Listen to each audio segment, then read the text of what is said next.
অভিনব ভৌতবিজ্ঞান ও পরিবেশ, ভট্টাচার্য ব্রাদার্স, ধনঞ্জয় সরকার, ডক্টর অশোক কুমার ঘোষ। অধ্যায় 5 আলো লাইট, এই অধ্যায়ের অনুশীলনীর প্রশ্নগুলি সমাধান করে দেওয়া হয়েছে, দেখে নাও।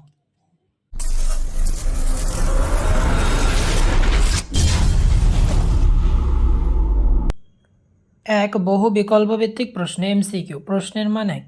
প্রশ্ন 1, একটি অবতল দর্পণে মেরু ও ফোকাসের মাঝখানে একটি বস্তু রাখলে রৈখিক বিবর্তন হবে? উত্তর হবে বি, 1/2 বা হাফ। প্রশ্ন 2, ইএনটি ডাক্তারের মাথায় যে দর্পণ থাকে সেটি হলো? এর উত্তর হবে বি, অবতল দর্পণ। প্রশ্ন 3, মোটর গাড়ির হেডলাইটে ব্যবহৃত দর্পণ হলো? এর উত্তর হবে সি, অবতল দর্পণ। প্রশ্ন 4, কোন আপতন কোণের জন্য লঘু মাধ্যম থেকে ঘন মাধ্যমের আলোর প্রতিসরণ ক্ষেত্রে চ্যুতির মান সর্বনিম্ন হয়? এর উত্তর হবে বি, 0 ডিগ্রি। প্রশ্ন 5, আপাতন কোণ ও প্রতিসরণ কোণ যথাক্রমে 30 ডিগ্রি ও 45 ডিগ্রি হলে কৌণিক চ্যুতির মান কত হবে? এর উত্তর হবে সি, 15 ডিগ্রি। কৌণিক চ্যুতির মান বার করতে হলে আপাতন কোণ এবং প্রতিসরণ কোণ যেটি থাকবে সেই দুটিকে বিয়োগ করলে যেটি পাবো সেটি কৌণিক চ্যুতি। এখানে 30 ডিগ্রি এবং 45 ডিগ্রি আছে, 30 এবং 45কে বিয়োগ করলে হবে 15 ডিগ্রি, তাই এর কৌণিক চ্যুতি 15 ডিগ্রি। প্রশ্ন 6, বস্তু অপেক্ষা বৃহত্তম অসৎ বিম্ব তৈরি করতে প্রয়োজন? এর উত্তর হবে সি, উত্তল দর্পণ। প্রশ্ন 7, দীর্ঘদৃষ্টির প্রতিকারের জন্য ব্যবহৃত হয় উপযুক্ত ফোকাস দূরত্বের? উত্তর হবে এ, উত্তল লেন্স। প্রশ্ন 8, কোনটি হ্রস্ব দৃষ্টির কারণ নয়? এর উত্তর হবে ডি, কর্ণিকা তলের বক্রতা কমে যাওয়া। প্রশ্ন 9, সর্বনিম্ন তরঙ্গ দৈর্ঘ্য বিশিষ্ট তরঙ্গ হল? এর উত্তর হবে ডি, গামা রশ্মি। প্রশ্ন 10, লম্ব আপাতনের ক্ষেত্রে প্রতিসরণ কোণের মান? এর উত্তর হবে ডি, 90 ডিগ্রি।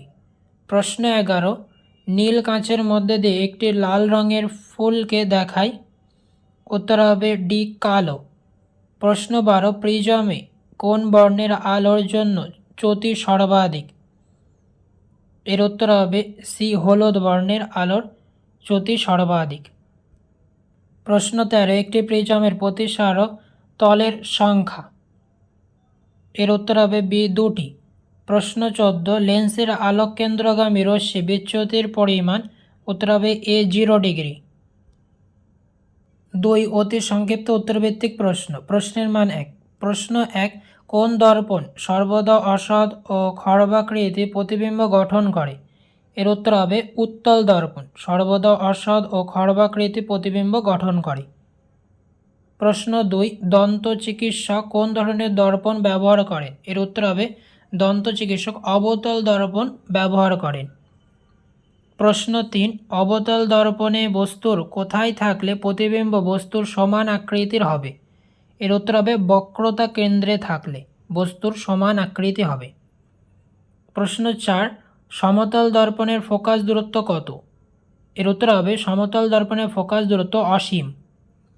প্রশ্ন 5, এক মাধ্যম থেকে অন্য মাধ্যমে প্রবেশের সময় আলোর কোন ধর্ম অপরিবর্তনীয় থাকে? এর উত্তর হবে কম্পাঙ্ক অপরিবর্তিত থাকে। প্রশ্ন 6, লম্ব আপাতনের জন্য প্রতিসরণ কোণের মান কত? এর উত্তর হবে 0 ডিগ্রি। প্রশ্ন 7, কোন লেন্স সর্বদা অসৎ বিম্ব গঠন করে? এর উত্তর হবে অবতল লেন্স। প্রশ্ন 8, ক্যামেরায় কোন ধরনের লেন্স ব্যবহার করা হয়? এর উত্তর হবে উত্তল লেন্স। ক্যামেরায় উত্তল লেন্স ব্যবহার করা হয়। প্রশ্ন 9, মৌলিক বর্ণ কোনগুলি? এর উত্তর হবে মৌলিক বর্ণগুলি হলো লাল, সবুজ ও নীল। প্রশ্ন 10, গাড়ির হেডলাইটে কোন ধরনের গোলীয় দর্পণ ব্যবহার করা হয়? এর উত্তর হবে গাড়ির হেডলাইটে অবতল দর্পণ ব্যবহার করা হয়। প্রশ্ন 11, আলোক কী ধরনের তরঙ্গ? এর উত্তর হবে তড়িৎ চুম্বকীয় তরঙ্গ। প্রশ্ন 12, কোন আলোকীয় ঘটনার জন্য দিনে আকাশ নীল দেখায়? এই প্রশ্নের উত্তরটি পেজ নম্বর 54-তে আছে। সূর্যের সাদা আলো যখন বায়ুমণ্ডলের মধ্যে দিয়ে যায় তখন বায়ুমণ্ডলের সূক্ষ্ম সূক্ষ্ম ধূলিকণা এবং বিভিন্ন গ্যাসের অণু দ্বারা সূর্যালোকের বিক্ষেপণ ঘটে। র্যালের বিক্ষেপণ সূত্রানুযায়ী বিক্ষিপ্ত আলোর তীব্রতা আলোর তরঙ্গদৈর্ঘ্যের চতুর্থ ঘাতের ব্যস্তানুপাতিক। এখন সূর্যের সাদা আলোতে উপস্থিত বেগুনি বা নীল বর্ণের আলোর তরঙ্গদৈর্ঘ্য সর্বনিম্ন, তাই সাদা আলোর মধ্যে উপস্থিত বেগুনি ও নীল বর্ণের আলোর বিক্ষেপণ সবচেয়ে বেশি হয়। আবার আমাদের চোখ বেগুনি অপেক্ষা নীল আলোর প্রতি বেশি সংবেদনশীল, তাই এই বিক্ষিপ্ত আলো আকাশ থেকে আমাদের চোখে এসে পৌঁছালে আমরা আকাশকে নীল দেখি। প্রশ্ন 13, সর্বাপেক্ষা কম ও সর্বাপেক্ষা বেশি তরঙ্গ দৈর্ঘ্য বিশিষ্ট দৃশ্যমান বর্ণগুলি কি কি? এর উত্তর হবে লাল বর্ণের তরঙ্গ দৈর্ঘ্য সবচেয়ে বেশি এবং বেগুনি বর্ণের তরঙ্গ দৈর্ঘ্য সবচেয়ে কম। প্রশ্ন 14, বিবর্ধক কাঁচ হিসাবে কোন প্রকারের লেন্স ব্যবহার করা হয়? এর উত্তর হবে উত্তল লেন্স ব্যবহার করা হয়। প্রশ্ন 15, কোন ধরনের রশ্মি মানবদেহে ভিটামিন ডি তৈরি করে? এর উত্তর হবে অতিবেগুনি রশ্মি মানবদেহে ভিটামিন ডি তৈরি করে। প্রশ্ন 16, সর্বনিম্ন তরঙ্গ দৈর্ঘ্য বিশিষ্ট তড়িৎচুম্বকীয় তরঙ্গ কি? এর উত্তর হবে গামা রশ্মি। প্রশ্ন 17, সর্বোচ্চ তরঙ্গ দৈর্ঘ্য বিশিষ্ট তড়িৎচুম্বকীয় তরঙ্গ কি? এর উত্তর হবে রেডিও তরঙ্গ সর্বোচ্চ তরঙ্গ দৈর্ঘ্য বিশিষ্ট তড়িৎচুম্বকীয় তরঙ্গ। প্রশ্ন 18, কাঁচের সাপেক্ষে বায়ুর প্রতিসরাঙ্ক 1.5 হলে বায়ুর সাপেক্ষে কাঁচের প্রতিসরাঙ্ক কত? এর সমাধানটি হবে কাঁচের সাপেক্ষে বায়ুর প্রতিসরাঙ্ক মিউ এজি সমান 1.5। প্রশ্ন বলা ছিল কাঁচের সাপেক্ষে বায়ুর প্রতিসরাঙ্ক 1.5, এখানে মিউ সমান প্রতিসরাঙ্ক, এ সমান বায়ু, জি সমান কাঁচ। অতএব আমরা জানি একটি মাধ্যমের সাপেক্ষে অন্য মাধ্যমের প্রতিসরাঙ্ক হলো তাদের বিপরীত সম্পর্কের সমান। অতএব মিউ জি এ, যেহেতু আমাদের প্রশ্নে বায়ুর সাপেক্ষে কাঁচের প্রতিসরাঙ্ক বার করতে বলেছে তাই এটা উল্টে যাবে, সমান 1/মিউ এজি সমান 1/মিউ এজির মান ছিল এখানে 1.5 সমান 1 × 10/1.5, এখানে পয়েন্টটা উঠে গিয়ে ওপরে 10 বসবে, সমান কাটাকুটি করলে 2/3। অতএব বায়ুর সাপেক্ষে কাঁচের প্রতিসরাঙ্ক 2/3। প্রশ্ন 19, এক্স রশ্মির একটি ব্যবহার লেখো। এর উত্তর হবে রেডিওথেরাপির কাজে এক্স রশ্মি ব্যবহার করা হয়। প্রশ্ন 20, গামা রশ্মির একটি ব্যবহার লেখো। এর উত্তর হবে রেডিওথেরাপিতে ও ক্যান্সারের চিকিৎসায় গামা রশ্মি ব্যবহার করা হয়। শূন্যস্থান পূরণ করো।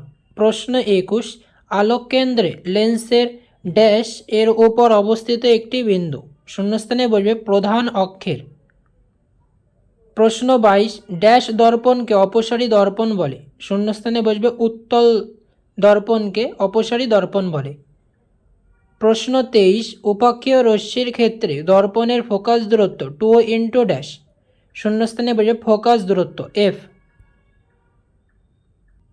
সত্য বা মিথ্যা নির্বাচন করো। প্রশ্ন 24, উত্তল লেন্সের অভিসারী ক্ষমতা নেই।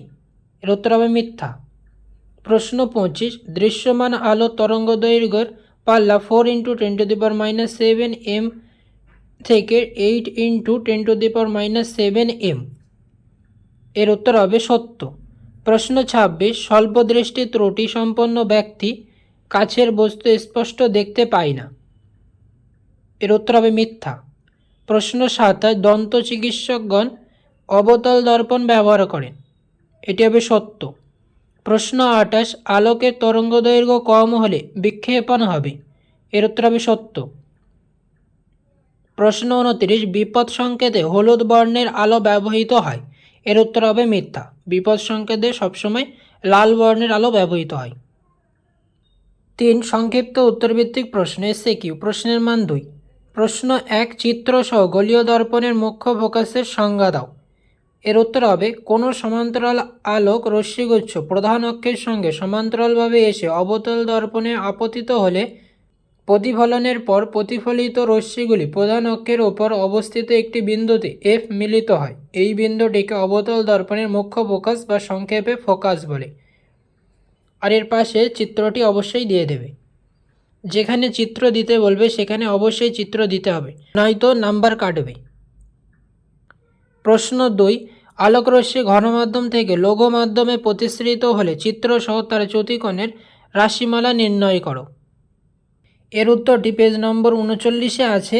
2, ঘনমাধ্যম থেকে লঘু মাধ্যমে আলোর প্রতিসরণ, এটি পুরোটা লিখবে আর এই পাশের এই ছবিটি 5.21-এর এই চিত্রটি দিয়ে দেবে। প্রশ্ন 3, প্রতিবিম্বের রৈখিক বিবর্তন কাকে বলে? অবতল দর্পণের একটি ব্যবহার লেখো। প্রথম প্রশ্নের উত্তরটি পেজ নম্বর 46-এ আছে। কোনো লেন্স দ্বারা সৃষ্ট প্রতিবিম্বের দৈর্ঘ্য বা উচ্চতা এবং বস্তুর দৈর্ঘ্য বা উচ্চতার অনুপাতকে ওই প্রতিবিম্বের রৈখিক বিবর্তন বলে। এরপরের অবতল লেন্সের একটি ব্যবহার, এর উত্তর হবে 1, দাড়ি কামানো দর্পণ হিসেবে ব্যবহার করা হয়। 2, প্রতিফলক রেপে মোটর গাড়ির হেডলাইট, টর্চ লাইট অথবা সার্চ লাইটে প্রতিফলক হিসেবে ব্যবহৃত দর্পণ অবতল দর্পণের একটি বিশেষ রূপ যা অর্ধবর্তীয় দর্পণ নামে পরিচিত। দর্পণটি ফোকাসে বাল্বের ফিলামেন্টকে রাখলে ফিলামেন্ট থেকে নির্গত আলোকরশ্মি অবতল দর্পণে প্রতিফলিত হয়ে সমান্তরাল রশ্মিগুচ্ছ রূপে নির্গত হয় এবং অনেক দূরে যায়। এতে গাড়ির চালক অনেক দূরের বস্তুকে স্পষ্ট দেখতে পায়। এই কারণে মোটর গাড়ির হেডলাইটে অধিবৃত্তীয় দর্পণ ব্যবহার করা হয়। অবতল দর্পণের আরেক নাম অধিবৃত্তীয় দর্পণ, এটি অবশ্যই মনে রাখবে। প্রশ্ন 4, অবতল দর্পণের সাহায্যে কোনো বস্তু অপেক্ষা বড় ও অসদবিম্ব গঠনের চিত্র অঙ্কন করো। এর উত্তরটি পেজ নম্বর 36-এ আছে। চিত্র 5.12 এই চিত্রটি দিয়ে দেবে। পি কিউ সমান বস্তু, পি কিউ সমান প্রতিবিম্ব, এই চিত্রটি দিয়ে দেবে। প্রশ্ন 5, অবতল দর্পণের বস্তু অপেক্ষা বড় সদবিম্ব গঠনের চিত্র অঙ্কন করো। এর উত্তরটি পেজ নম্বর 37-এ আছে। চিত্র 5.14 এই চিত্রটি দিয়ে দেবে। প্রশ্ন 6, আলোর বিচ্ছুরণ কাকে বলে? শূন্য মাধ্যমে আলোর বিচ্ছুরণ হয় না কেন? আলোর বিচ্ছুরণ কাকে বলে এই প্রশ্নের উত্তরটি পেজ নম্বর 49-এ আছে। প্রিজম বা প্রিজমের মতো কোনো স্বচ্ছ প্রতিসারক মাধ্যমের মধ্যে দিয়ে প্রতিসরণের ফলে সাদা বা যৌগিক আলোক রশ্মি বিশ্লিষ্ট হয়ে বিভিন্ন মৌলিক বর্ণের আলোতে বিভক্ত হওয়ার ঘটনাকে আলোর বিচ্ছুরণ বলে। এর পরের প্রশ্নের উত্তরটি পেজ নম্বর 50-এ আছে। শূন্য মাধ্যমে বিভিন্ন বর্ণের আলো সমান বেগে চলে বলে ওই মাধ্যমে সাদা আলোর বিচ্ছুরণ হয় না। প্রশ্ন 7, দন্ত চিকিৎসকগণ অবতল দর্পণ ব্যবহার করেন কেন? এই প্রশ্নের উত্তরটি পেজ নম্বর 38-এ আছে। অবতল দর্পণের মেরু ও ফোকাস বিন্দুর মাঝে কোনো বস্তু রাখলে দর্পণ তা বিবর্ধিত সমশীর্ষ ও অসদবিম্ব গঠন করে। তাই দন্ত চিকিৎসকগণ দাঁত পরীক্ষার জন্য লম্বা হাতলযুক্ত ক্ষুদ্র অবতল দর্পণ ব্যবহার করেন, যাতে দাঁতের বিবর্ধিত ও স্পষ্ট প্রতিবিম্ব দেখে রোগ নির্ণয় করতে পারেন। প্রশ্ন 8, গাড়ির হেডলাইটে কী ধরনের দর্পণ ব্যবহার করা হয় ও কেন? এই প্রশ্নের উত্তরটি পেজ নম্বর 37-এ আছে। মোটর গাড়ির হেডলাইট, টর্চ লাইট অথবা সার্চ লাইটে প্রতিফলক হিসেবে ব্যবহৃত দর্পণ অবতল দর্পণের একটি বিশেষ রূপ যা অধিবৃত্তীয় দর্পণ নামে পরিচিত। দর্পণটির ফোকাসে বাল্বের ফিলামেন্টকে রাখলে ফিলামেন্ট থেকে নির্গত আলোকরশ্মি অবতল দর্পণে প্রতিফলিত হয়ে সমান্তরাল রশ্মিগুচ্ছ রূপে নির্গত হয় এবং অনেক দূরে যায়। এতে গাড়ির চালক অনেক দূরের বস্তুকেও স্পষ্ট দেখতে পায়। এই কারণে মোটর গাড়ির হেডলাইটে অধিবৃত্তীয় দর্পণ ব্যবহার করা হয়। অধিবৃত্তীয় দর্পণ মানেই হচ্ছে অবতল দর্পণ। প্রশ্ন 9, উত্তল লেন্সকে অভিসারী লেন্স বলা হয় কেন? এর উত্তরটি পেজ নম্বর 43-এ আছে। অবতল লেন্সের অভিসারী ক্রিয়ার ব্যাখ্যা, এখানে 4টি পয়েন্ট আছে, এই 4টি পয়েন্ট লিখে দেবে। প্রশ্ন 10, সরল ক্যামেরায় উৎপন্ন প্রতিবিম্বের দুটি বৈশিষ্ট্য লেখো। সরল ক্যামেরায় উৎপন্ন প্রতিবিম্বের দুটি বৈশিষ্ট্য হল বস্তুর সদ অবশীর্ষ খর্বাকার প্রতিবিম্ব গঠন করা। প্রশ্ন 11, দিনের বেলায় আকাশ নীল দেখায় কেন? এর উত্তরটি পেজ নম্বর 54-তে আছে। সূর্যের সাদা আলো যখন বায়ুমণ্ডলের মধ্যে দিয়ে যায় তখন বায়ুমণ্ডলে সূক্ষ্ম সূক্ষ্ম ধূলিকণা এবং বিভিন্ন গ্যাসের অণু দ্বারা সূর্যালোকের বিক্ষেপণ ঘটে। র্যালের বিক্ষেপণ সূত্রানুযায়ী বিক্ষিপ্ত আলো তীব্রতা আলো তরঙ্গদৈর্ঘ্য চতুর্থ ঘাতের ব্যস্তানুপাতিক। এখন সূর্যের সাদা আলোতে উপস্থিত বেগুনি বা নীল বর্ণের আলোর তরঙ্গদৈর্ঘ্য সর্বনিম্ন, তাই সাদা আলোর মধ্যে উপস্থিত বেগুনি ও নীল বর্ণের আলোর বিক্ষেপণ সবচেয়ে বেশি হয়। আবার আমাদের চোখ বেগুনি অপেক্ষা নীল আলোর প্রতি বেশি সংবেদনশীল, তাই এই বিক্ষিপ্ত আলো আকাশ থেকে আমাদের চোখে এসে পৌঁছালে আমরা আকাশকে নীল দেখি। প্রশ্ন 12, বিপদ সংকেত হিসেবে লাল আলো ব্যবহার করা হয় কেন? এটি খুব ইম্পর্টেন্ট একটি কোশ্চেন। এর উত্তরটি পেজ নম্বর 54তেই আছে। বায়ুতে উপস্থিত সূক্ষ্ম সূক্ষ্ম ধূলিকণা দ্বারা আলোর বিক্ষেপণ ঘটে। বিক্ষিপ্ত আলোর তীব্রতা আপতিত আলোর তরঙ্গদৈর্ঘ্য চতুর্থ ঘাতের ব্যস্তানুপাতিক হয়। দৃশ্যমান বর্ণগুলির মধ্যে লাল আলোর তরঙ্গদৈর্ঘ্য সর্বাধিক, ফলে লাল আলোর বিক্ষেপণ খুবই কম হয়। সেই জন্য বায়ুমণ্ডলের মধ্যে দিয়ে লাল আলো বহুদূর পর্যন্ত যেতে পারে, ফলে লাল আলোর সংকেতকে অন্যান্য বর্ণের তুলনায় অনেক বেশি দূরে দেখা যায়। এই জন্য ট্রাফিক সিগন্যাল বা অন্যান্য বিপদ সংকেতগুলিতে লাল আলোর ব্যবহার করা হয়। আজকে এই পর্যন্ত। এর পরের প্রশ্নমান 3-এর উত্তরগুলি যদি তোমাদের প্রয়োজন হয় অবশ্যই কমেন্ট করবে। আর এই ভিডিওটি ভালো লাগলে অবশ্যই লাইক, কমেন্ট এবং শেয়ার করবে। আর চ্যানেলে নতুন হলে অবশ্যই চ্যানেলটিকে সাবস্ক্রাইব করে পাশে থাকবে। দেখা হচ্ছে অন্য একটি নতুন ভিডিওতে।